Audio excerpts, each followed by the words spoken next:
Boa noite a todos. Eu sou a Aira.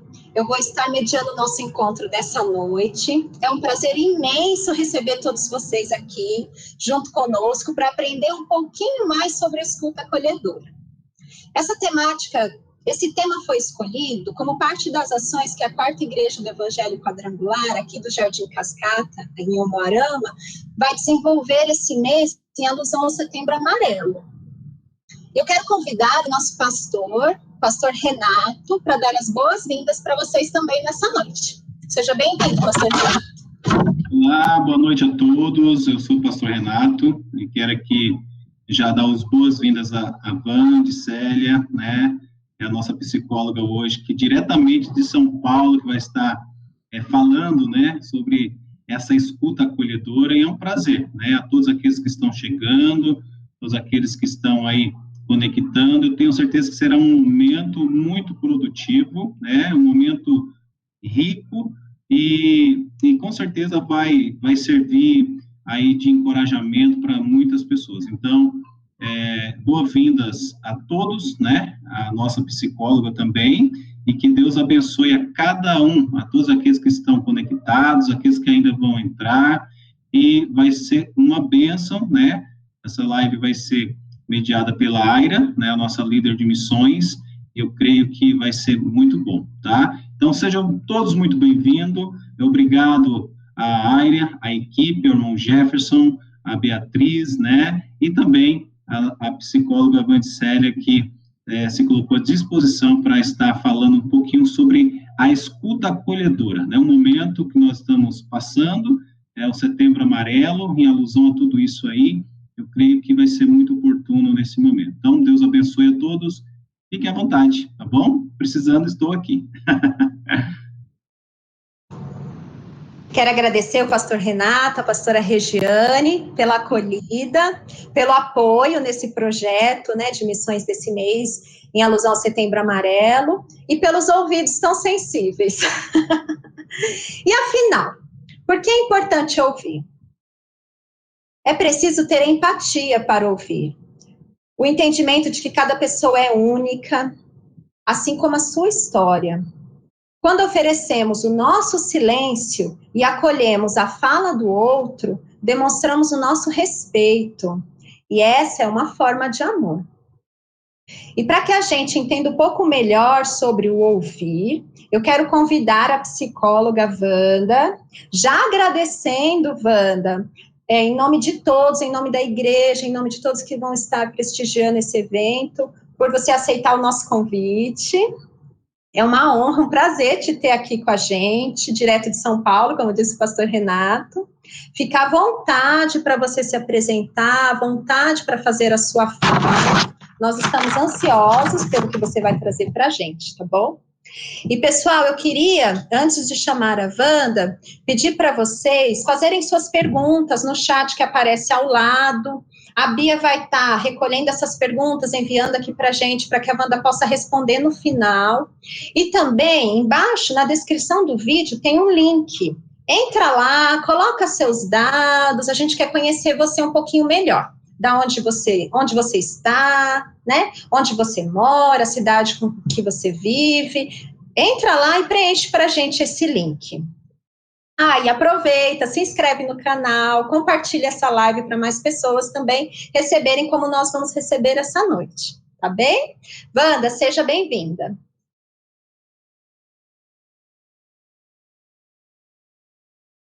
Bom, eu agradeço ao convite, agradeço a sensibilidade, realmente é muito legal quando a gente vê pessoas engajadas no cuidado com o seu povo, né?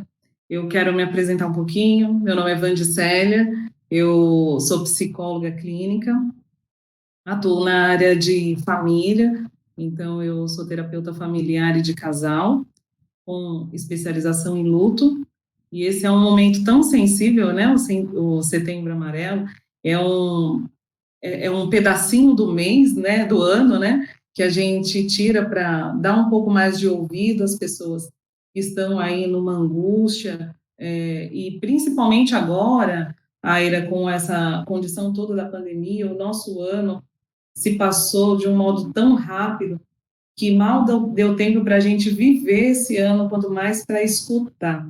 Muito bom esse tema, né? O poder da escuta acolhedora, porque realmente ouvir é um modo de abraçar, né? Então, hoje a gente não consegue tocar, hoje a gente não está conseguindo ainda visitar alguns familiares, alguns queridos, não estamos conseguindo viajar tanto, não estamos conseguindo tocar, e o ouvir é um modo muito acolhedor, e ele funciona tão bem quanto um abraço, né? É muito importante a gente dar atenção para esse momento.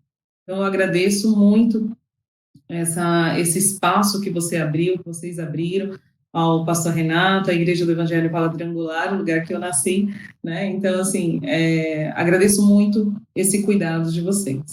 Eu quero aqui compartilhar um pouquinho com vocês um pouco do poder da escuta. Você trouxe, Aira, a ideia de empatia, né? E é fundamental ter empatia para a gente conseguir ouvir. E aí, como que eu escuto, né? Como que eu vou ter um ouvido empático se eu não sei o que é empatia? Então, eu não coloquei aqui, mas eu vou falar rapidamente sobre essa ideia de empatia. Empatia, a gente aprende desde sempre que é o quê? Se colocar no lugar do outro. Mas quando eu me coloco no lugar do outro, como que eu entro? Eu entro no lugar do outro com as minhas próprias experiências, eu entro no lugar do outro com os meus conceitos, eu entro no lugar do outro com os meus princípios. Então, quando eu entro no lugar do outro sendo quem eu sou, eu não consigo ajudar o outro, eu não consigo ouvir o outro. A empatia, ela está relacionada não ao se colocar no lugar do outro, exatamente, mas sim ter um olhar para a necessidade do outro, como a vida do outro tá sugerindo ali naquele momento. Então, eu sempre uso o exemplo de olhar o labirinto do lado de fora. Então, quando eu estou do lado de fora e tem alguém dentro do labirinto, de um labirinto, eu consigo do lado de fora enxergar todas as saídas. Eu me sensibilizo com aquela pessoa que está perdida dentro do labirinto, e aí eu consigo ir orientando, olha, para a direita, para a esquerda, a saída está ali, não desiste. Mas se eu me desespero e eu me coloco no lugar do outro, o que eu faço? Eu pulo no labirinto. E se eu pular no labirinto, a gente não ajuda, a gente sofre junto. Sim, a gente tem a palavra que a gente tem que se alegrar com os que se alegram e chorar com os que choram. E eu posso chorar e devo chorar, mas o sofrimento é algo único. E esse sofrimento que é único tem que ser respeitado. Então, a empatia está relacionada exatamente não só ao me colocar no lugar do outro, mas ao ajudar o outro exatamente porque eu estou do lado de fora e consigo ver a situação de modo diferente. Então, daí a gente começa a falar sobre a nossa escuta ativa e acolhedora, partindo do princípio de empatia. Então, existe aqui uma diferença entre o ouvir e o escutar. Escutar é ouvir, é escutar música, por exemplo. Então, quando eu estou escutando uma música, eu não sei, mesmo que seja uma música que está sendo tocada ali numa língua que eu não conheço, desconhecida, mas se eu gosto do ritmo, eu escuto a música. A música, eu estou fazendo as minhas coisas, estou trabalhando, estou lavando a louça, estou fazendo faxina, e não estou prestando atenção na letra. Eu só estou ali no ritmo, consigo até dançar no ritmo da música, mas eu não estou prestando atenção na letra. O prestar atenção na letra, o parar para respirar e ouvir a letra da música, é o ouvir. Então, quando a gente está falando de escuta acolhedora, eu preciso fazer essa diferenciação entre o ouvir e a escuta. O ouvir está relacionado a esse envolvimento. Então, eu lembro sempre de uma amiga que ela contava que quando era criança, ela ouvia um louvor que dizia na igreja a frase: lá no Monte Oreb, a sarça ardia. E ela, desde criancinha, ia cantando: lá no Monte Oreb assava sardinha. E quando ela foi crescendo, maiorzinha, ela falou: peraí, lá no Monte Oreb, por que no Monte Oreb assava sardinha? Porque, na verdade, ela só estava escutando. Ela não conhecia a letra, ela não conhecia a história, ela não conhecia a importância da sarça ardendo lá no Monte Oreb. E agora ela é pastora, né? Então, ela sempre conta isso, e esse é um exemplo muito claro do que é ouvir e do que é escutar. Então, a gente está aqui fazendo o quê? Vamos fazer, já que é para ouvir, né, a audição, ela tá relacionada ao nosso ouvido, né, ao sistema fisiológico. Mas a gente precisa fazer, já que é para fazer uma escuta, vamos fazer uma escuta acolhedora, que é essa escuta olhando o contexto todo. Eu estou aqui inteiramente para vocês. E vocês estão atentamente me ouvindo. Esse ouvir atento é a escuta acolhedora. Sem essa atenção, sem o processar, se eu não processo a informação, eu não consigo codificar isso para o outro. Então, é como se o outro estivesse falando. Tem uma imagem que ilustra muito bem isso, que eu acho fantástica, está dentro do papel do psicólogo, mas eu acho que muita gente já viu, que é alguém falando e um monte de linha, né? Um balão com um monte de linha na cabeça, e o psicólogo ali tecendo, né, o rolo e transformando aquilo em alguma coisa. Aquela linha não é do psicólogo, aquela linha é da pessoa. E essa linha é uma linha de quê? Uma linha de pensamento. Que se eu não escuto atentamente, eu não vou entender o que você precisa. Então, o ouvir vai muito além do que o escutar por aí, qualquer coisa. Né? Existe essa importância. E aí, dentro desse processo, surge o quê? A conversa. E a conversa, o que é? É o elo entre a fala e a escuta. É o casamento perfeito. Se eu não tenho fala, eu não tenho uma conversa. Se eu não tenho escuta, eu não tenho uma conversa. E muitas vezes, os maiores conflitos de família, e eu aqui falo com propriedade por atender tantas famílias no consultório, a maior parte dos conflitos familiares, dos conflitos de casais, estão relacionados à escuta, não à fala. Não necessariamente a fala, porque a gente pode até segurar um período, e as pessoas conseguem segurar bastante, né? As insatisfações. E a gente pode segurar a fala contida, ela se transforma em uma doença psicossomática, uma fala contida em algum momento pode explodir, a pessoa pode falar um monte, falar até sem filtro, né, em algum momento, de tanto que ela segurou, mas em algum momento isso vai sair.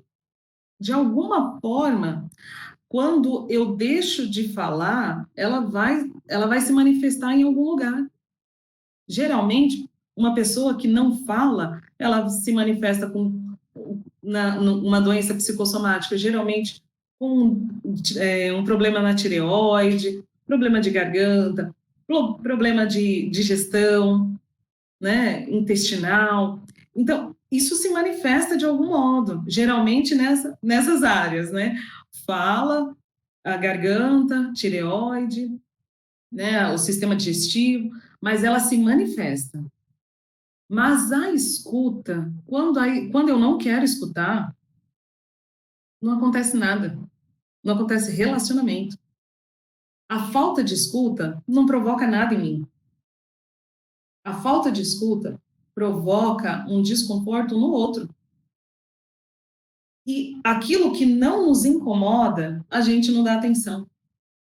E é por isso que a gente dá uma atenção enorme para a fala e não dá uma atenção para a escuta.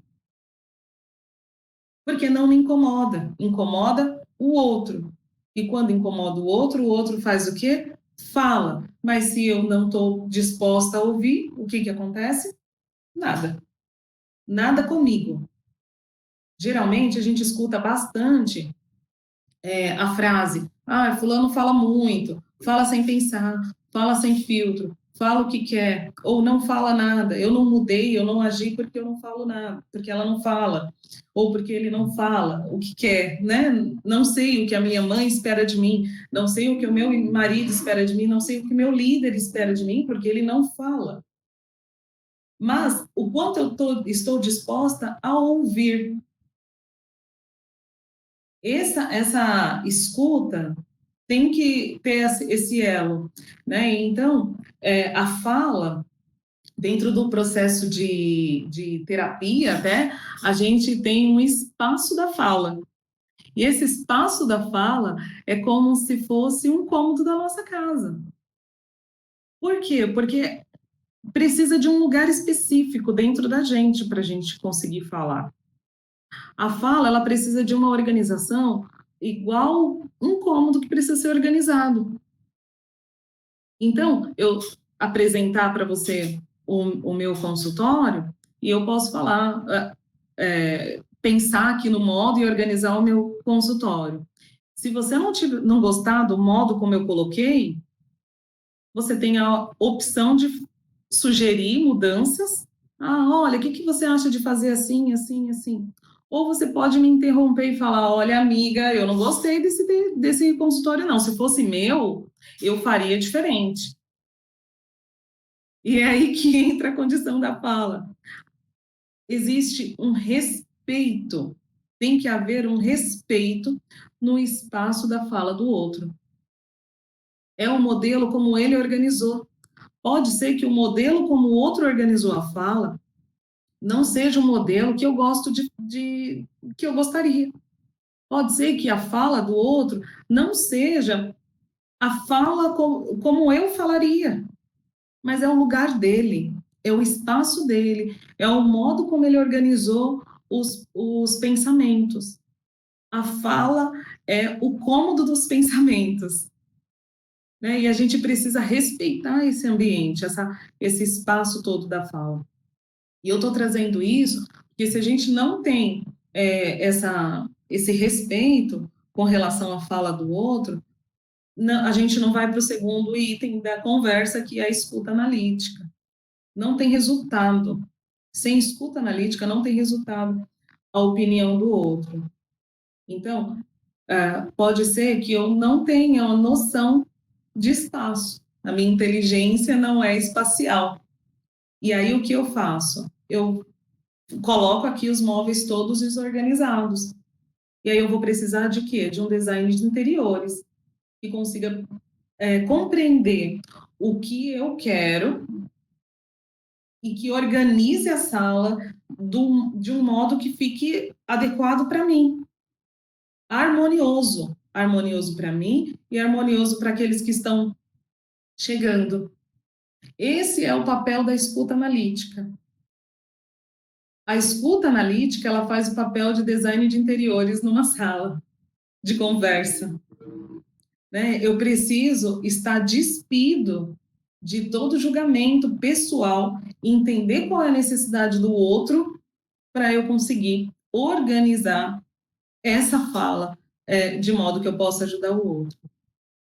E isso é essencial para desenvolver uma conversa. Dentro dessa conversa, a gente tem o quê? Que tirar também os ruídos. Então, eu estou aqui conversando com você, mas todos os outros microfones do pastor, do Jefferson, o seu, estão desligados. Por quê? Porque a casa tem ruído, porque pode surgir algum barulho, pode tirar minha atenção. Então, esse cuidado que a gente tomou aqui nessa conversa, ele tem que existir também dentro de uma conversa seja com um amigo, seja com o cônjuge, independente da pessoa, independente do tipo da conversa, do nível de conversa, a gente precisa criar um ambiente de tirar ruídos. É claro que muitas vezes a gente não vai conseguir tirar os ruídos físicos, né? Mas é possível tirar os ruídos de preconceitos. É possível tirar os ruídos que as nossas próprias experiências causam. É possível tirar os ruídos de julgamento. Então, são esses ruídos aí que são os principais que a gente tem que tirar. Então, a partir do momento que eu me coloco para ouvir, eu tenho que pensar em alguns fatores. No fator lugar, no fator tempo e no fator sigilo. Né? O ambiente é importante, e aí eu julgo importante para absolutamente todas as pessoas, independente do âmbito da conversa, profissional, ministerial, familiar. É possível a gente ter uma conversa nível organizado, né? Então, pensar no lugar, num ambiente seguro, um ambiente sem interrupções, um ambiente com uma acústica protegida, isso é importante. E aí eu quero até trazer um pouquinho para dentro da nossa casa, que eu acho que fica mais fácil de ilustrar, quando os pais precisam ter uma conversa entre eles. Aconteceu algo entre o casal e vocês vão precisar, o casal vai precisar alinhar as coisas e terem uma conversa. Se eu tenho essa conversa em qualquer ambiente da casa, ou na frente dos meus filhos, né, no meio da sala, ou no quintal, onde qualquer pessoa pode chegar a qualquer momento, pode ter certeza que isso não vai ter um fim legal. Então, o que é mais seguro? É mais seguro que aguarde, segura um pouquinho, espera um pouquinho, e aí a gente marca uma hora em um ambiente seguro, aguarda o final do dia, conversa no quarto do casal, ou, se possível, saia da casa, dependendo do assunto, mas não permita que esses ruídos aconteçam. Sempre que tem ruídos, esses ruídos, eles intensificam as nossas sensações e as nossas emoções. Então, uma conversa de casal, no meio de uma criança, no meio dos filhos, pode ser sendo interrompido pelo filho que fala: pai, não fala assim com a minha mãe, ou mãe, não grita com meu pai, ou ainda, tô com fome, né? Preciso ir no banheiro. Essas coisas todas geram ainda mais irritabilidade, intolerância e impede uma conversa de fluir de que seja eficaz, de ter um retorno eficaz, né? Então, assim, é importante o lugar, dependendo do que é. Eu tenho uma dificuldade enorme, e eu confesso que eu tenho uma dificuldade enorme de conversar, por exemplo, no final de um culto com alguém, de conversar. Geralmente, o que eu consigo fazer, o que eu dou conta de fazer, ouvir ali uma situação pontual, fazer uma oração e marcar um horário. Olha, vamos conversar tal dia, vamos conversar tal hora, porque a escuta merece um lugar especial. Se a gente não valoriza a escuta, a gente não vai preparar esse ambiente para a escuta. E aí é disso que a gente precisa tomar um pouquinho mais de cuidado. Sempre que eu estou disposto a escutar, eu preciso me colocar à disposição para preparar todo esse ambiente. Né? Preparar o lugar, preparar o tempo, porque é horrível falar com quem está atrasado, né? Então, olha, não tenho tempo agora. Quanto tempo você vai precisar para falar o que você quer Não, amiga, pode falar, eu estou te ouvindo, mas ó, enquanto você está falando, eu estou aqui digitando aqui o meu trabalho. Olha que péssimo, né? Não dá atenção, não dá atenção. Hoje mesmo, uma moça falou sobre isso, que ela foi até um local para conversar com uma pessoa, eu achei bem interessante, foi logo hoje ela trouxe essa história. Ela foi conversar com uma pessoa importante, tinha marcado, inclusive, o horário, mas a pessoa falou assim, olha, pode ir falando, porque eu estou preparando aqui uma ministração, mas vai falando, eu estou te ouvindo. E foi digitando. E isso vai inibindo quem está falando. Como assim eu estou te ouvindo? Eu estou literalmente só escutando. Não estou prestando atenção, eu não estou processando a informação, eu não estou considerando a importância do assunto para o outro. Porque não pode até não ser importante para mim, mas é importante para o outro. E se é importante para o outro, eu tenho que dar atenção. Não importa qual é o assunto. Se é importante para o outro precisa de atenção. Então, esse ambiente, esse lugar e esse tempo, ele tem que estar previamente acordado. Olha, vamos conversar em tal lugar, por tal hora, né? Eu posso marcar no mínimo 1 hora. Por que no mínimo 1 hora? Porque quando a gente vai conversando, a gente percebe que 1 hora não é nada. Passa muito rápido. Passa muito rápido. Eu fico impressionada como o tempo passa rápido, por exemplo, numa sessão de terapia. É impressionante. Assim, não dá tempo. Se a gente não separa, não reserva um tempo, eu vou ficar preocupado com o meu próximo compromisso. Então, qual que é a ideia? Que você esteja lá inteira para ouvir o outro e que o outro esteja ali inteiro para falar. E aí sim pode surgir uma boa conversa, um bom resultado disso tudo. Inclusive buscar juntos respostas. E claro, né, desses ruídos todos também, tem aí a condição do sigilo.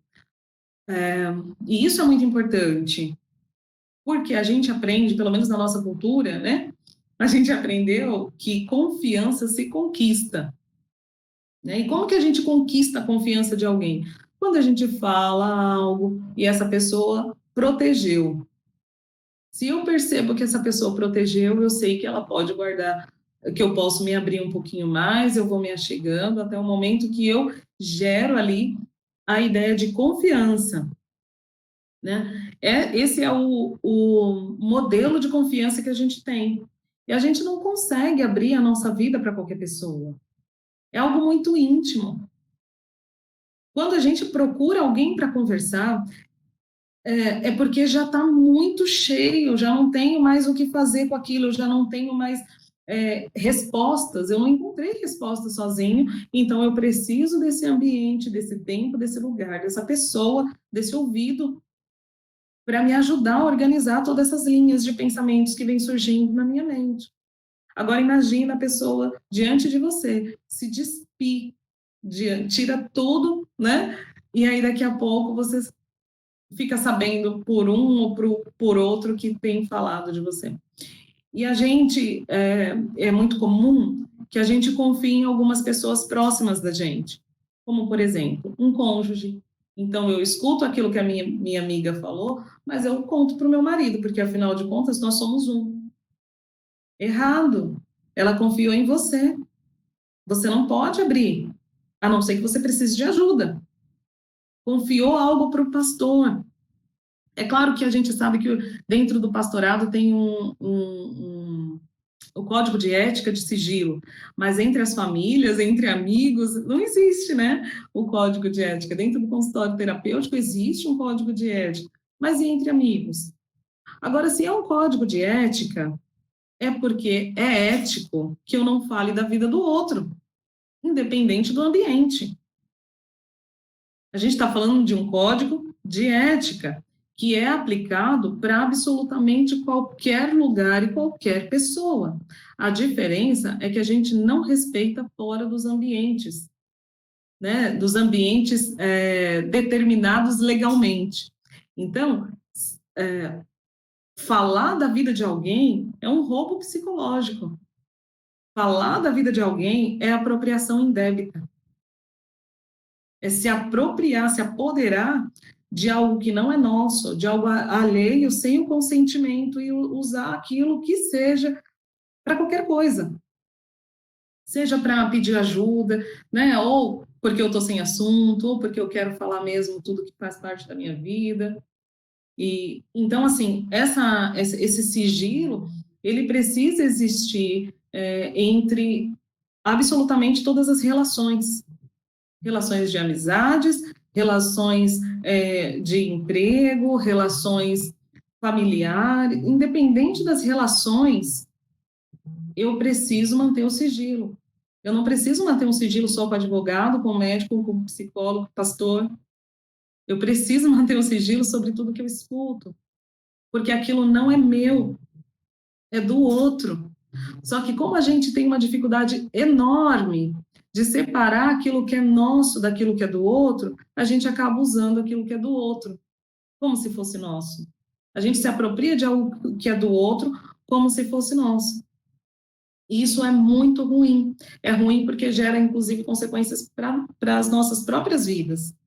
Não separar aquilo que é meu do que é do outro faz com que eu escute uma situação ruim, né, uma tragédia, por exemplo, e eu vá para minha casa e eu não consiga aproveitar a minha família.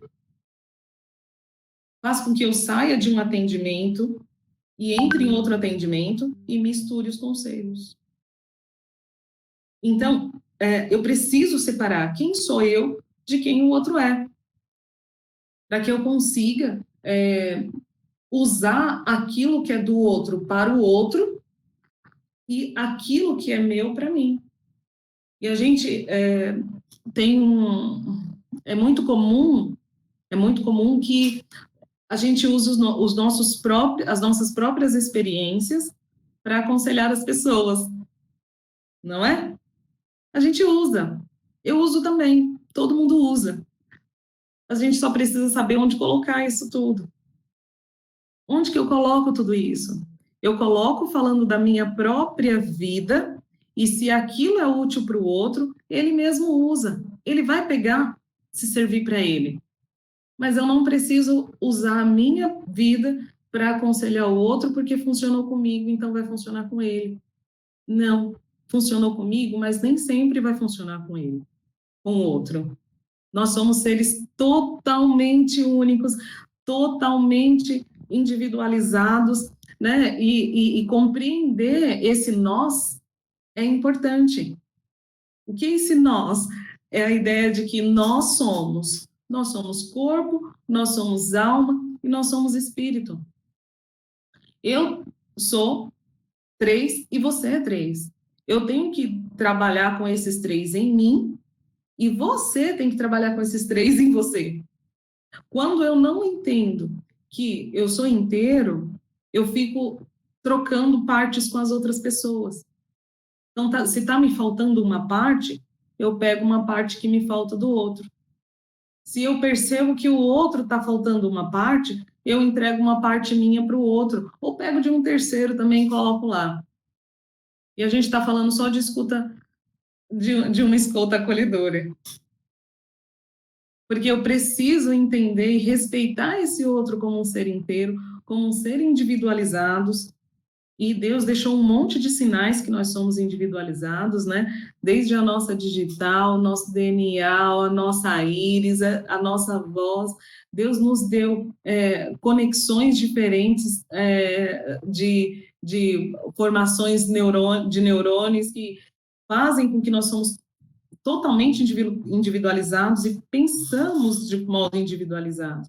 Então, por que diante de tantas diferenças eu preciso tratar igual?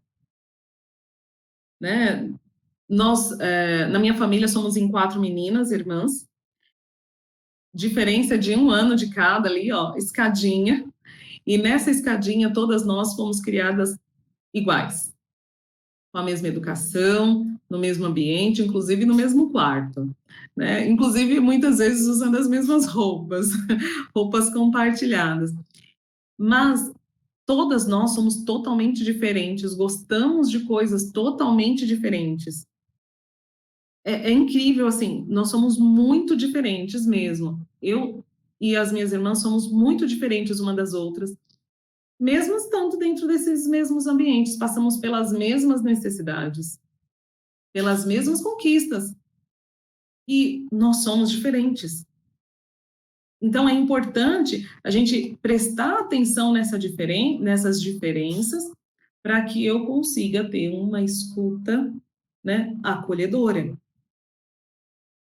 Porque senão eu tenho uma escuta julgadora.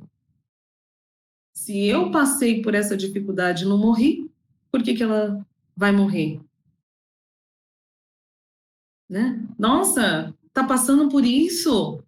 Como assim tá passando por isso, menina? Levanta da cama. Não dá. Ah, eu já venci a depressão.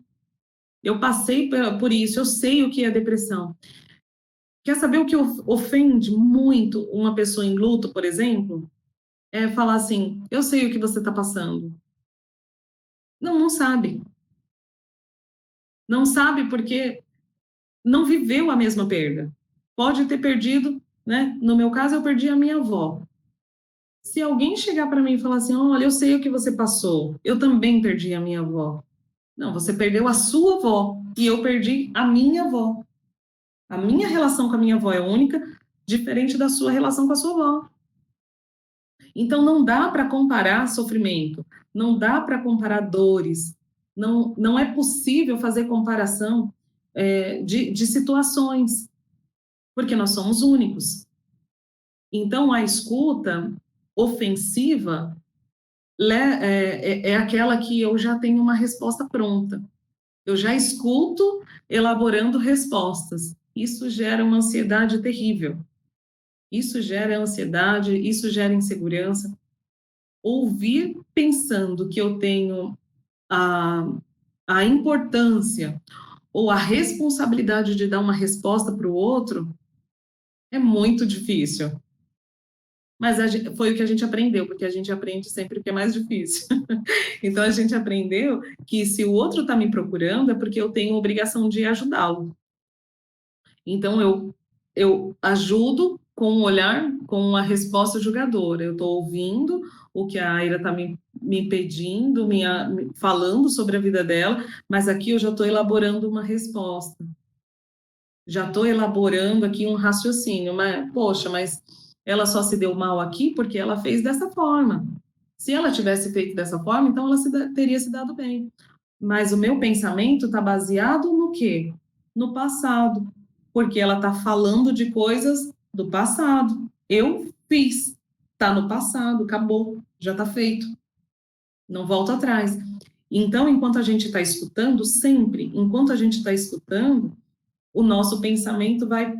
é natural que nosso pensamento vá para o passado. Se fosse eu no lugar dela, teria feito. Poxa, se ela tivesse feito dessa forma, então ela teria um resultado diferente. Acontece que essas conclusões julgadoras não levam à solução de problemas. Ou seja, é uma escuta perdida. Não tem efeito, não é eficiente. Eu preciso fazer uma escuta baseado naquilo que o outro está vivenciando de fato. E aí cada pessoa vivencia um evento de modo diferente, construindo aí a construção de vida dela faz com que ela vivencie aquele evento de forma diferente. E cada evento gera um pensamento. Cada pensamento gera um sentimento. E cada sentimento gera um comportamento.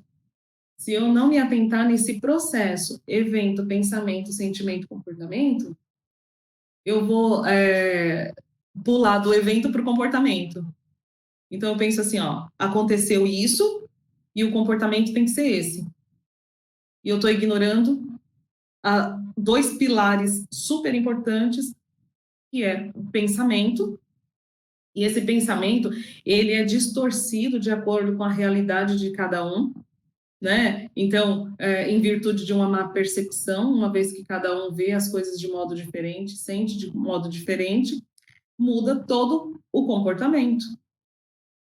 Então, é por isso que o evento não gera comportamento. O evento gera um pensamento. E o pensamento vai gerar um sentimento. E esse sentimento que eu estou tendo gera esse comportamento, porque o meu sentimento e o meu pensamento está relacionado à minha estrutura psíquica, né? O consciente, pré-consciente e inconsciente. O evento e o comportamento está relacionado ao quê? Ao corpo, ao físico. Então, o evento é físico, pensamento, sentimento vai estar dentro da estrutura consciente, pré-consciente e inconsciente. O que mais vai predominar na nossa vida vai ser o evento inconsciente, aquilo que foi registrado no inconsciente, ou seja, todas as coisas que eu vivenciei lá atrás. E então vai me gerar um comportamento. Isso, esses eventos são, não são isolados. Esses eventos, eles são alinhados, eles são linkados com o nosso pensamento e o nosso sentimento lá do nosso inconsciente. Então, por exemplo, a perda de um cachorro, né? Que alguém queira falar da perda de um cachorro. A perda de um cachorro não é para a Aira igual a perda de um cachorro para mim.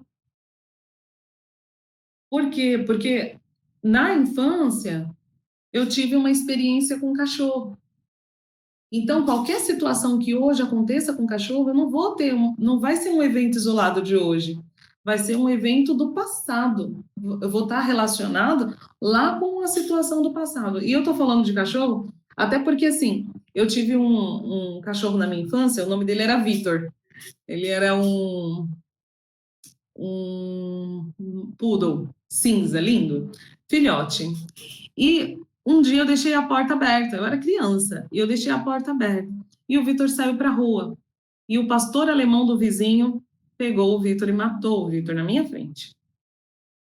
Esse evento foi tão traumático para minha vida, tão traumático, e eu fui crescendo, primeiro com a culpa de não saber cuidar de cachorro, né?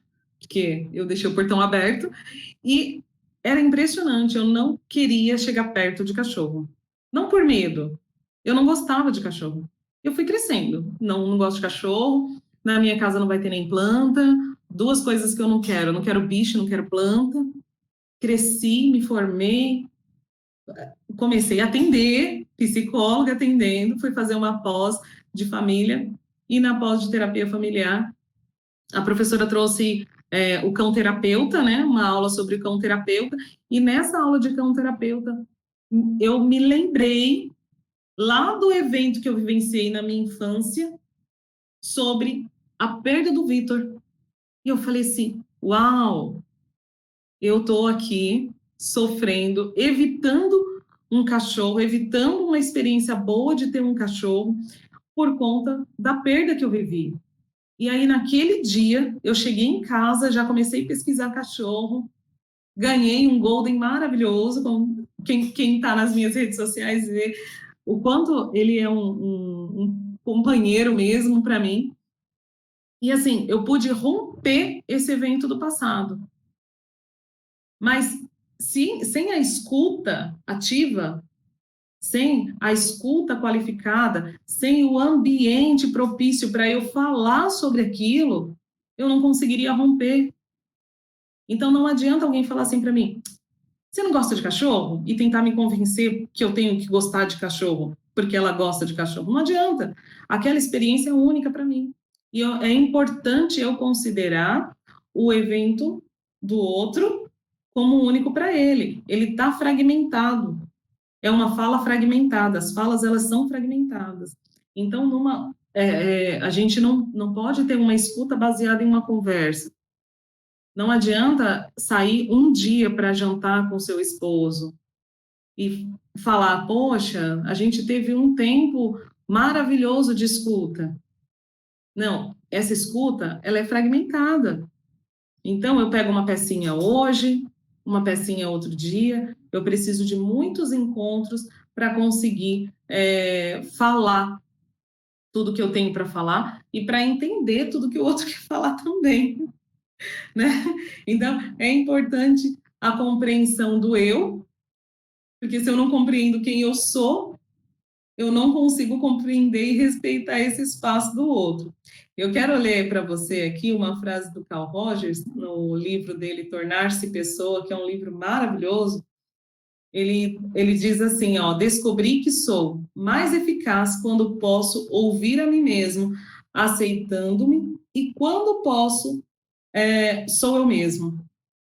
Ou seja, ele está trazendo aqui a ideia de que existe muito mais eficaz no ouvir do que em algumas ações que são inúteis. Existe uma utilidade maior, uma eficácia maior naquilo que eu estou ouvindo. E ouvindo o outro, não, aqui ele está trazendo a ideia de ouvir a ele mesmo. Porque se eu não ouvir a mim mesmo, eu não consigo fazer aquela separação que eu trouxe antes entre aquilo que eu sou daquilo que o outro é. E aí, dentro da terapia sistêmica, a gente fala que entre as partes existe um inteiro. Ou seja, entre as partes, que são os papéis que eu exerço, existe uma pessoa inteira. Então, entre o papel de mãe, o papel de esposa, o papel de filha, o papel de amiga, o papel de líder e tudo mais, tantos outros papéis que caberiam mais duas mãos, né? Entre esses papéis, existe uma pessoa inteira. Esse ser individualizado precisa ser respeitado. Então, quando a gente está conversando, a gente precisa entender, ou ouvindo alguém, a gente precisa entender quem que eu estou ouvindo ali. Eu estou ouvindo aquela pessoa na figura de pai, eu estou ouvindo aquela pessoa na figura de mãe, eu estou ouvindo aquela pessoa na figura de filho, eu estou ouvindo aquela pessoa no profissional, ou eu estou ouvindo a pessoa puramente como ela é. Se for como mãe, filho, nos papéis, todos os papéis vocês vão procurar, vai ter um monte de dicas na internet de como exercer, de como melhorar a execução de cada papel. O que a gente não encontra é esse inteiro. Porque esse inteiro, ele é individualizado. E é por isso que quando a gente faz uma escuta qualificada, uma escuta acolhedora, eu tenho que ouvir a pessoa, o inteiro, e não a parte. A gente tem conselhos e dicas muito boas para as partes. Mas para o inteiro, eu preciso ouvir. Para as partes, eu tenho respostas prontas. Para o inteiro, eu tenho que me dedicar ouvindo. Então, essa é uma chave e um ponto fundamental entre o ouvir e o escutar, né? Uma outra frase aqui do mesmo livro, continuação, inclusive, dessa frase anterior, ele diz assim, ó, uma consequência da aceitação de mim mesmo é que as relações se tornam mais reais. Olha que bacana. A gente não quer desenvolver uma boa relação? Uma relação verdadeira, relações com pessoas inteiras, né? Relações saudáveis. Então, eu preciso começar a olhar para mim e aceitar-me como eu sou, sem ignorar quem eu sou. Ignorar quem eu sou, se eu ignoro a mim mesmo, quanto mais aos outros. Né? Então, esse é o primeiro ponto para eu conseguir uma escuta acolhedora. Se acolher, se ouvir. Depois eu consigo, sim, compreender e ouvir o outro.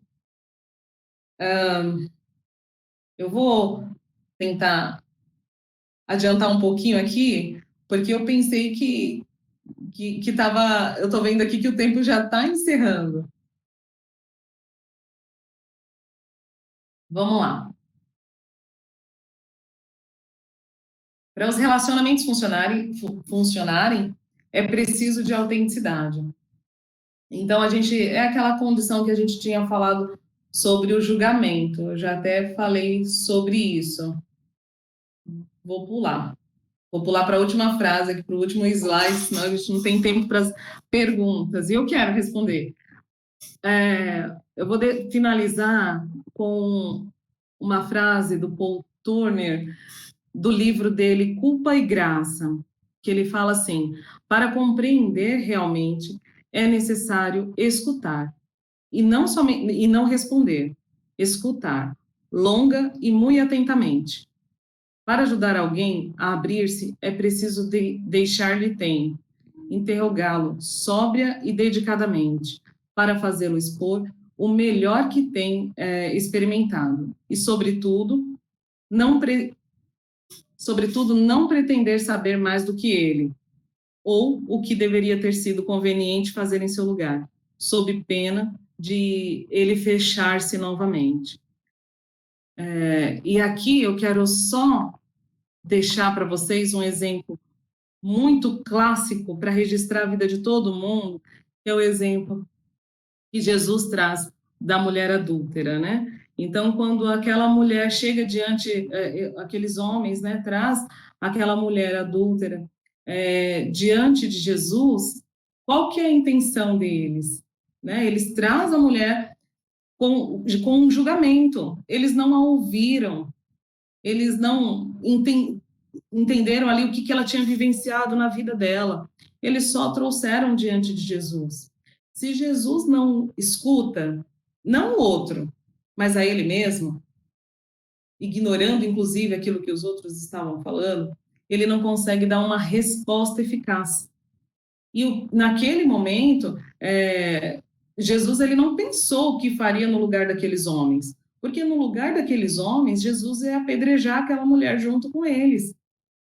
Jesus também não pensou como aquela mulher, porque aquela mulher, se ele pensasse como aquela mulher, ele ia, inclusive, se culpar, ia carregar uma culpa, ou simplesmente falar, olha, é isso mesmo, eu estou aqui, eu fiz errado, pode me atirar pedras, né? Mas o que Jesus fez? Ele olhou para a vida dele, para aquilo que ele tinha que cumprir, e ele escutou qual era a missão que ele tinha ali.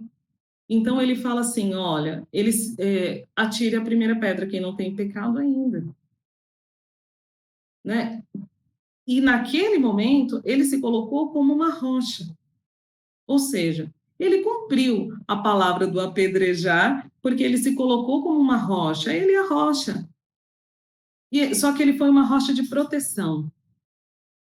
Então, as nossas palavras, elas podem, a nossa escuta, ela pode ser uma escuta de pedras, que leva a pessoa a cumprir a sentença do erro que ela cometeu, ou a gente pode se colocar num papel de escuta de rocha, olha, pode subir aqui, ó, pode subir aqui. Qual que é a sua necessidade? Pode ser que eu não consiga fazer nada por você. Pode ser que eu não tenha uma resposta para o seu problema. Mas, olha, está protegido. A sua fala, a sua confissão está protegida. O seu pecado está guardado, está protegido. Você está sob a rocha. E essa é a grande diferença da escuta acolhedora de uma escuta julgadora. Então, assim, estou muito feliz de poder compartilhar um pouquinho disso com vocês. E quero me colocar agora para responder se tiver alguma pergunta. E já agradeço por esse momento. Uau, Wanda! Tem que rever essa live várias vezes, porque ela foi muito profunda, né? Conceitos que a gente tem que ficar refletindo, analisando, né? Refletindo na nossa experiência, né? Sobre o que você falou, foi muito profunda, acrescentou muito conhecimento. Muito obrigada, viu? Você com certeza já recebeu aqui alguns elogios da live, né? O pessoal tá bem ligado, tem muitas perguntas. E assim, eu acho, Wanda, que para a gente não ficar trocando as telas e distraindo a atenção, eu vou te fazer 2 perguntas, você responde as 2, depois eu faço mais 2, pode ser assim? porque senão vai trocando, né? Aí assim, vamos lá. Só um minutinho, tem muita pergunta mesmo aqui. Que legal, o pessoal aproveitou bastante. Ó, então vamos lá. A primeira pergunta diz: como escutar a pessoa se ela fala gritando? A segunda pergunta diz assim: geralmente os homens têm muita dificuldade em falar sobre si mesmo. Como ajudar?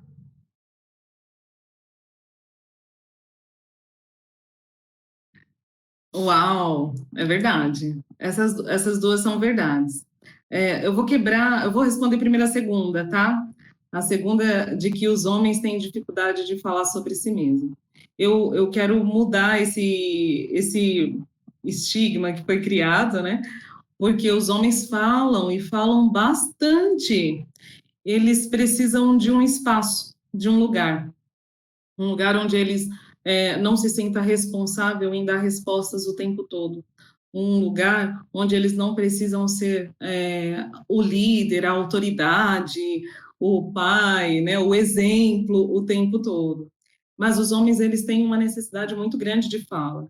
Inclusive, hoje, eu tenho mais pacientes homens do que mulheres, né? Então, assim, eu fico bem feliz em falar sobre isso, porque talvez as mulheres elas também têm uma imagem de que fala muito, né? Que as mulheres falam demais e que talvez a gente não consegue abrir esse espaço para os homens falarem. Mas à medida que esse espaço é aberto e existe um ambiente seguro, eu tenho certeza que todos eles conseguem abrir assim a vida naquilo que é mais íntimo, inclusive. Não somente dentro de um setting terapêutico, mas também dentro da casa. Essa ideia de separar os papéis, entre os papéis existe um inteiro, quando a gente começa a exercer isso dentro da nossa família, a gente pode perceber a abertura que se dá para todos participarem. Quando o marido não precisa ser só marido, ele pode ser ele mesmo, ele vai falar.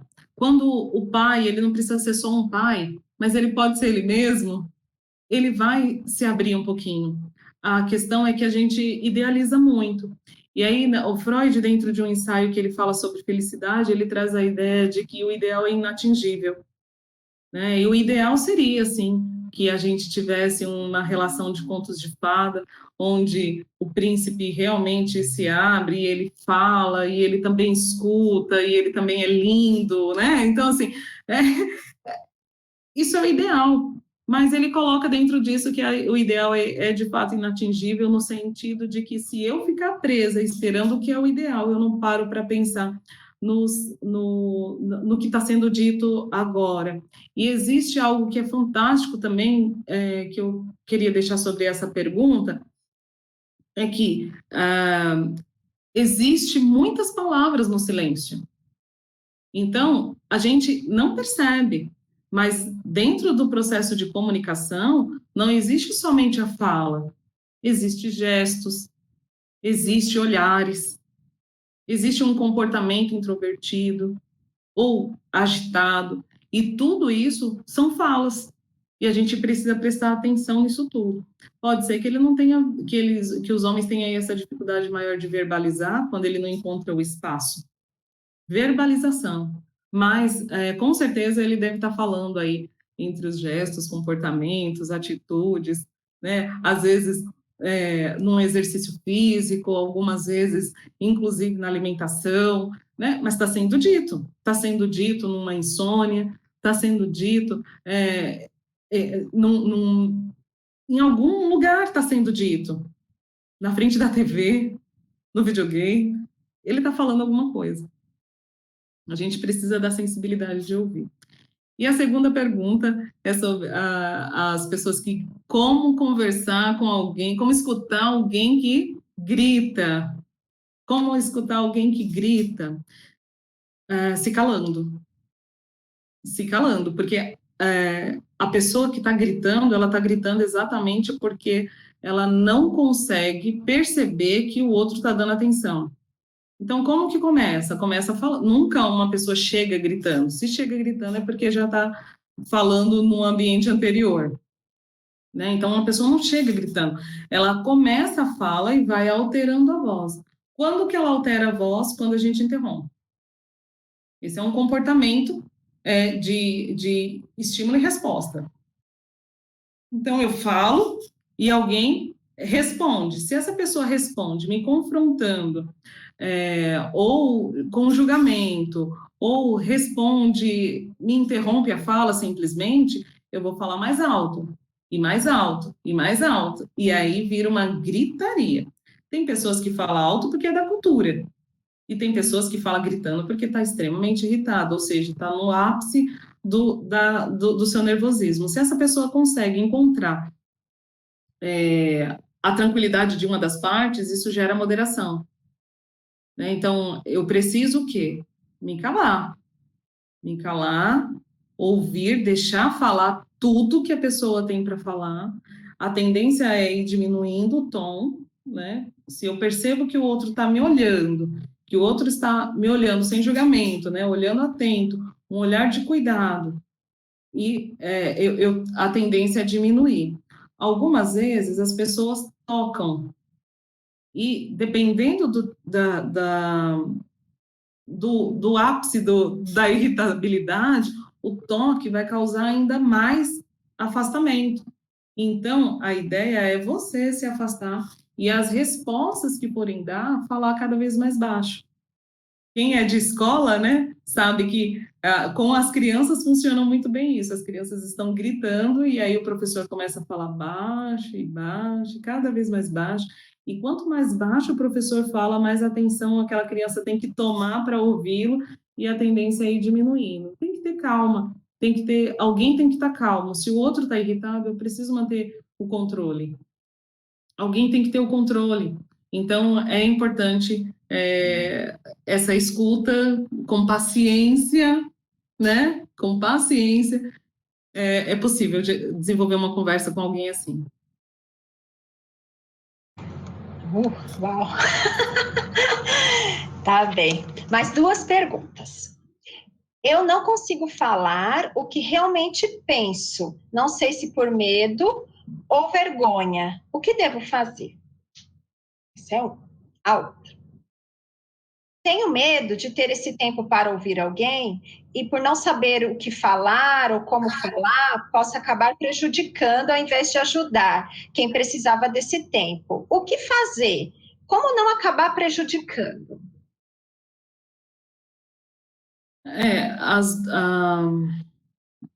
Vamos lá, se eu me perder em alguma, você volta, tá? Mas o medo e a vergonha realmente impede a gente de falar. Isso mostra por que a gente tem vergonha de falar e por que a gente tem medo de falar. A gente não tem medo da fala, porque a fala já está construída dentro da gente. Na verdade, a gente tem medo do julgamento. Né? Então, se eu sei que eu vou que eu vou receber um julgamento, uma exposição, eu não vou falar, eu não vou conseguir falar. Geralmente, o medo da fala está relacionado ao medo de exposição, que é o medo de julgamento. Né? Como que pode ser feito, o que pode ser feito sobre isso é quebrar o preconceito que existe interno. Então, eu preciso avaliar o que eu posso fazer. É avaliar a minha fala, me certificar daquilo que eu estou falando, se está coerente, se é uma fala adequada para o momento. E eu tenho que, não tem outro caminho a não ser fazer alguns enfrentamentos, né? E o enfrentamento da fala é muito importante, porque a gente funciona como reforço. Então, se eu falo e eu recebo elogios, eu tendo a crescer na minha fala. Mas se eu falo e eu sou criticada de modo negativo, né, uma crítica que não é construtiva, a tendência é eu ficar mais inibida ainda. Então, eu preciso avaliar isso e avaliar o que eu espero de mim. O que eu espero, não o que o outro espera. Qual que é o fim da minha fala, no sentido de qual finalidade eu quero em dizer algo. Se a minha fala é uma fala sem finalidade, pode ser que eu fique um pouco mais insegura, mas se houver uma finalidade, o meu foco tem que estar também na finalidade. Eu atingi o meu objetivo. Né? Se eu atingir o meu objetivo, pode ser que o outro não queira ouvir, e aí eu respeito o espaço do outro. Pode ser que o outro não concorde, e tudo bem, porque ninguém precisa concordar com tudo. Pode ser que eu receba críticas, que o outro traga críticas, na verdade, pode ser que o outro traga críticas, e cabe a mim receber essas críticas, ou também fazer essa separação. Eu agradeço, né? Ótimo que você falou, e aí eu carrego para a minha vida ou não. Mas essa importância, desculpa, essa dificuldade geralmente está no medo da exposição, né? E que pode estar relacionada com tantas outras questões muito pessoais. E aí, se isso é muito forte, eu sugiro que numa situação de extrema vergonha, procure uma ajuda psicológica.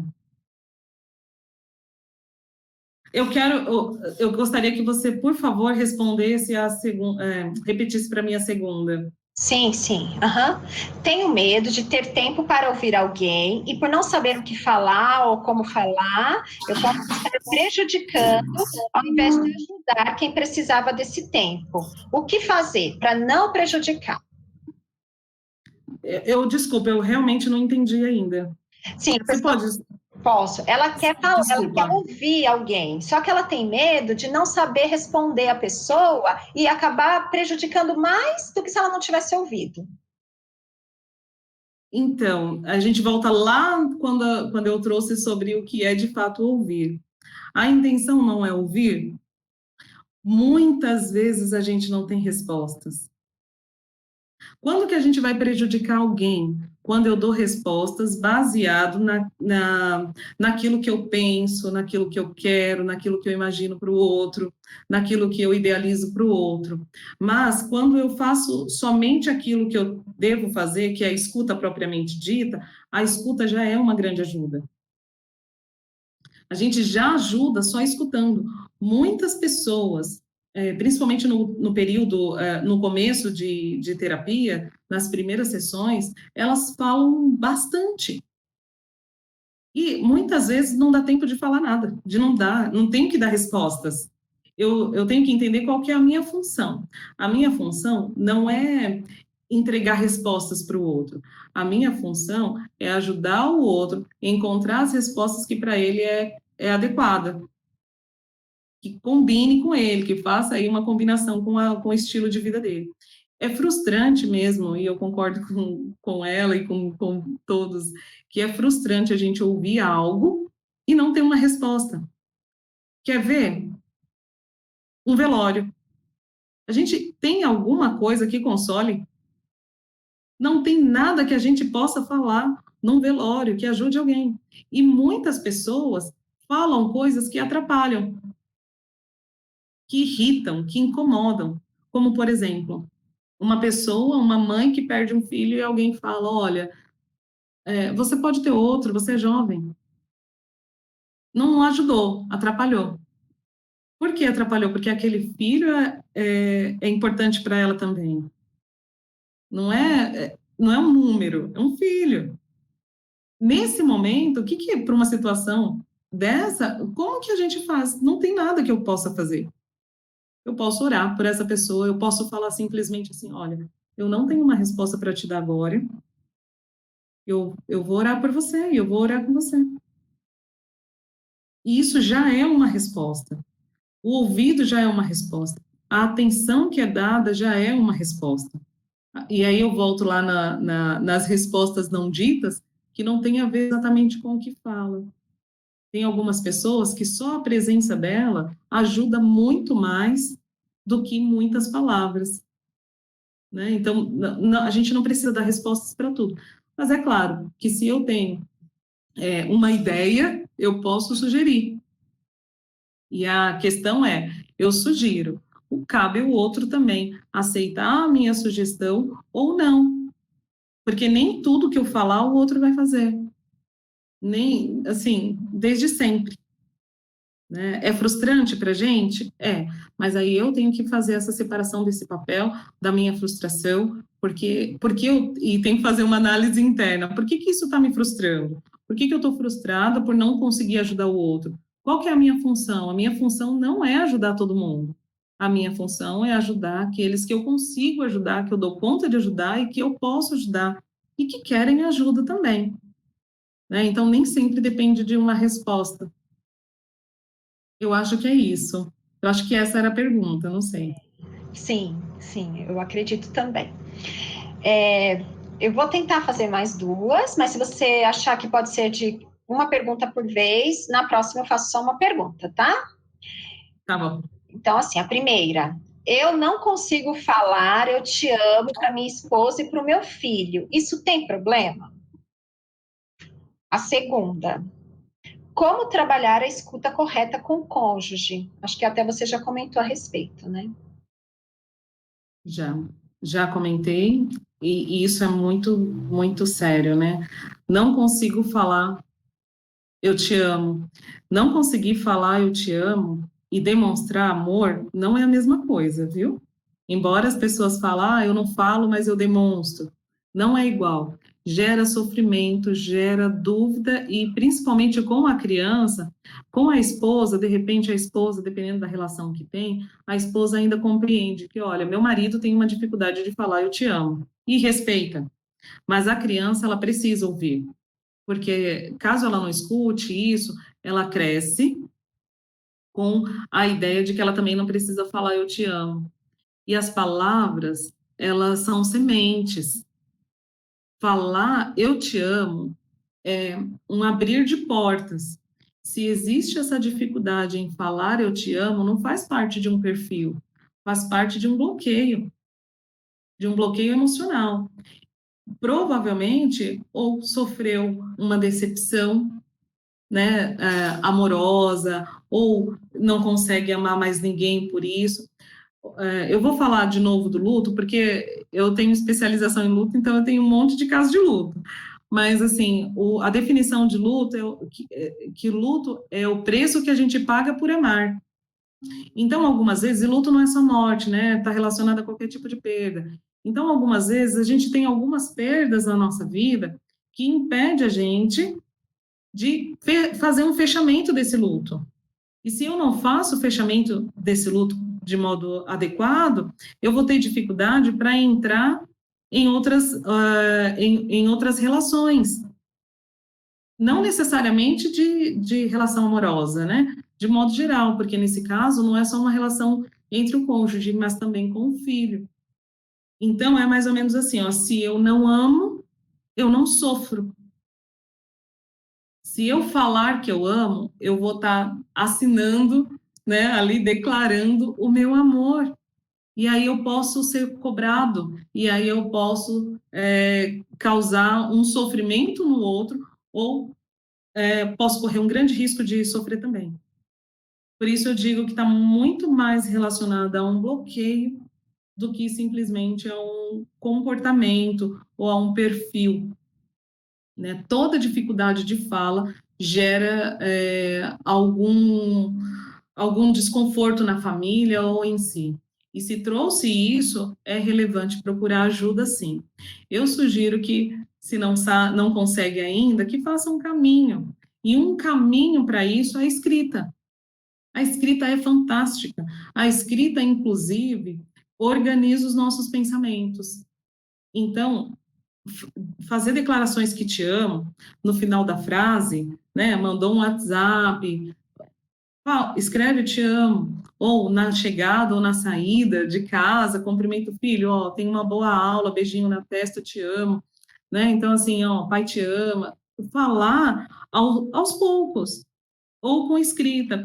A escrita ajuda muito nesse caso. A partir do momento que a gente escreve, a gente consegue depois verbalizar.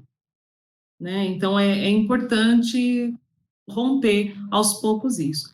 E a segunda questão é como... Desculpa. Como trabalhar a escuta correta com o cônjuge? Eu gosto bastante, Aira. Essa é uma... Eu vou dar... Ao invés de responder, porque eu já falei sobre isso durante a minha fala, eu vou dar, então, uma lição de casa. Vá para um restaurante ou para um ambiente onde esteja só os dois e conte a vida um para o outro, mas só conta, não opina.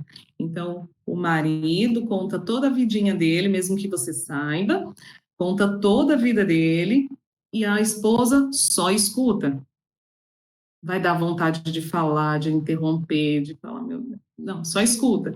E depois a esposa conta a vida, os pontos mais importantes da vida, é claro, as experiências mais importantes, e o marido só escuta. E vai para casa sem falar nada sobre o assunto, sobre um sobre a vida do outro. Isso vai gerar empatia. E recordar do primeiro encontro, dos primeiros encontros, não faltava assunto.